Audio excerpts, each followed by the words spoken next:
కూటమి ప్రభుత్వం అధికారంలోకి వచ్చి సంవత్సరం కావస్తోంది.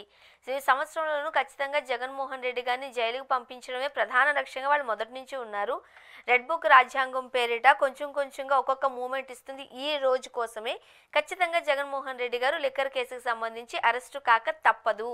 ఇది ఏపీలో వినిపిస్తున్న మాట. మీరేం చెప్తారు? ఖచ్చితంగా జగన్మోహన్ రెడ్డి గారు మరొకసారి జైలుకి వెళ్లాల్సిందేనా? వాళ్ళు చెప్పాను కదా, వాళ్ళు జైలుకి పంపించాలనే కదా ఇట్లాంటి అన్ని తప్పుడు కేసులు పెడుతున్నారు.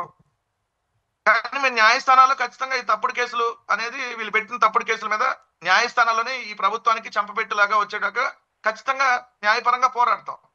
సో జగన్మోహన్ రెడ్డి గారిని జైలుకి పంపిస్తే ఏమన్నా ఏదో అయిపోద్ది వైఎస్ఆర్ కాంగ్రెస్ పార్టీకి అంటే ఏదో అనగదొక్కేయచ్చు అని అనుకుంటే ఎట్లా? అది అది సాధ్యం కాదు. ఎందుకంటే జగన్మోహన్ రెడ్డి గారిని ఆల్రెడీ ఒకసారి 16 నెలలు పంపించి వచ్చారు.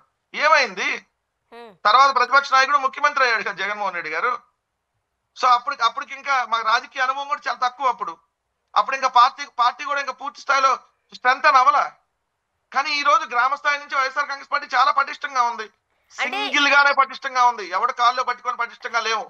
సింగిల్ గానే పటిష్టంగా ఉంది. ఏపీలో రివెంజ్ పాలిటిక్స్ నడుస్తున్నాయి. ఇంతకుముందు మీరు అన్నట్టు పోసాన కృష్ణమురళి గారు కావచ్చు, వేరే వాళ్ళు కావచ్చు, ఎప్పుడో అన్న మాటలకి, ఎప్పుడో జరిగిన విషయాలకి ఇప్పుడు మనోభావాలు దెబ్బతిని జైలుకు పంపించినా పంపించకపోయినా మొత్తం రాష్ట్రంలో ఉన్న జైళ్ళన్నింటికి తిప్పుతూ ఉంటుంటే, వాళ్ళని ఇబ్బంది పెడుతుంటుంటే, వాళ్ళని టార్చర్ పెడుతుంటుంటే ఒక మానసిక ఆనందాన్ని పొందుతుంది కూటమి ప్రభుత్వం అనేది కొంతమంది ఆలోచన, అభిప్రాయంగా మనం చూస్తూ ఉన్న నేపథ్యంలో ఆ రోజు భువనేశ్వర్ గారి విషయం కావచ్చు, అయితే చంద్రబాబు నాయుడు గారిని జైలుకు పంపించడంలో కావచ్చు, ఒక కక్షపూరితంగా రివెంజ్ తీర్చుకునే విధంగా ఈరోజు చంద్రబాబు నాయుడు గారి ప్రభుత్వం, కూటమి ప్రభుత్వం ముందుకు వెళుతుంది. సో సెల్ఫ్ సాటిస్ఫాక్షన్ కోసం మరలా ఇంకొకసారి జగన్మోహన్ రెడ్డి గారిని జైలుకు పంపించాలి, అదే వాళ్ళ ప్రధాన టార్గెట్ అంటూ వార్తలు. ఇది నిజమంటారా? శాడిజం అండి. వాళ్ళు శాడిస్టులు ఎలా బిహేవ్ చేస్తారు అలానే బిహేవ్ చేస్తారు. ఇప్పుడు వాళ్ళు అధికారంలోకి ఏ విధంగా వచ్చారు? మొత్తం రోజు శాడిజం, ప్రజల మీద శాడిజం చూపించి, రాష్ట్రం మీద శాడిజం చూపించి, ప్రజలను మభ్యపెట్టి మోసం చేసి విషపూరితమైనటువంటి ప్రచారాలు చేసి అధికారంలోకి వచ్చారు. వాళ్ళ మెంటాలిటీ మీరు గమనించండి. 10 లక్షల కోట్ల అప్పు, 14 లక్షల కోట్లు, ఇది అప్పుల మీద దుష్ప్రచారం చేశారా లేదా? లేని ల్యాండ్ టైటిలింగ్ యాక్ట్ ఉందని ప్రచారం చేశారా లేదా? 30,000 మంది అమ్మాయిలు మిస్ అయ్యారని ప్రచారం చేశారా లేదా?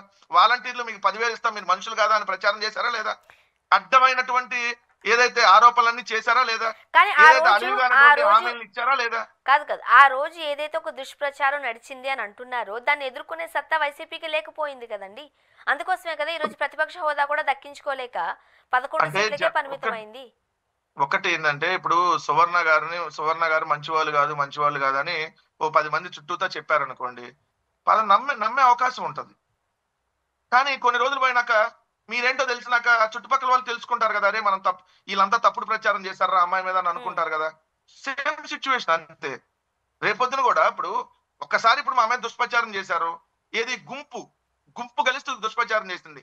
5-6 రాజకీయ పార్టీలు ఈ ఏపీలో ఉందో లేదో చచ్చిపోయినటువంటి ఆ కాంగ్రెస్ పార్టీ ఆ షర్మిలను పెట్టుకొని ఏదైతే మా మీద దుష్ప్రచారం, అదేవిధంగా తెలుగుదేశం, జనసేన, బీజేపీ 2 పత్రికలు, 10 శాటిలైట్ ఛానల్, ఒక 500 యూట్యూబ్ ఛానల్, 100లాది ఫేస్బుక్ పేజీలు, ట్విట్టర్ అకౌంట్లు, ఇన్స్టాగ్రామ్ అకౌంట్లు, ఇలా విపరీతంగా మా మీద దుష్ప్రచారం చేశారు.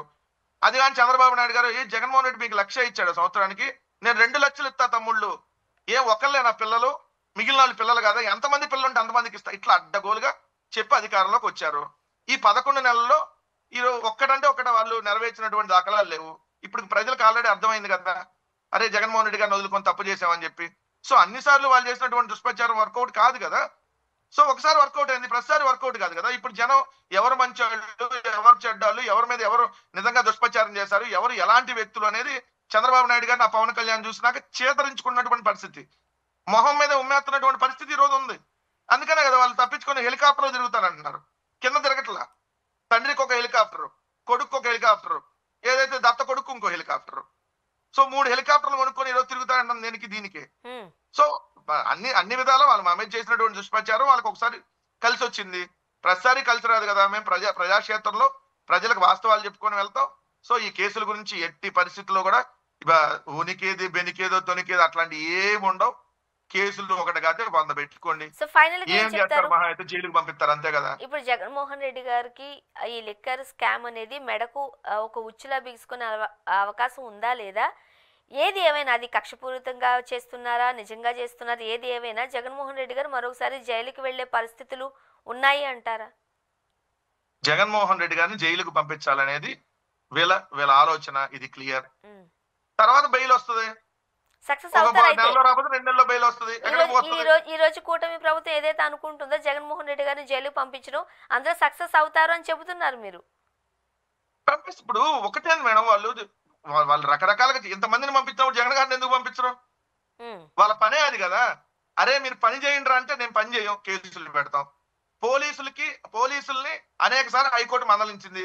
మీకేం పని లేదా తప్పుడు కేసులు పెట్టడం, అరెస్టులు చేయడం తప్ప కనీసం విచారణ చేయాలన్న ఇంగిత జ్ఞానం కూడా లేదా అని కోర్టు మందలించింది. అయినా నో చేంజ్ కొంతమంది పోలీసుల్లో.